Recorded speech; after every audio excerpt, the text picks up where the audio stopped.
गणेशोत्सवासाठी गावी जाण्यासाठी लालपरी मिळणार का आज समजणार। एसटी कृती समितीच्या शिष्टमंडळासोबत मुख्यमंत्री एकनाथ शिंदे संध्याकाळी करणार चर्चा।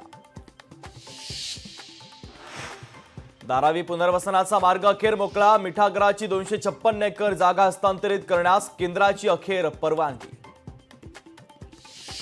सणासुदीच्या तोंडावर नारळाच्या दरात शेकडा 100 ते 200 रुपयांची वाढ। वायनाडमधील भूस्खलनामुळे केरळमधून होणारी नारळाची आवक 50% घटली। आदित्य ठाकरे मराठवाड्याच्या दौऱ्यावर। पुरामुळे मराठवाड्यात झालेल्या नुकसानीची पाहणी करणार, तर खासदार श्रीकांत शिंदेंची जनसंवाद यात्रा पश्चिम महाराष्ट्रात।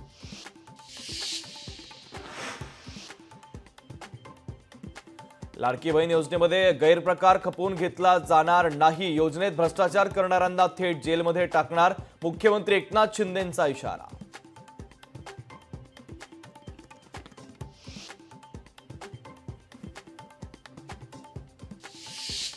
बदलापूर प्रकरणामध्ये घाईघाईत आरोपपत्र दाखल करू नका, मुंबई हायकोर्टानं एसआयटीला बजावले।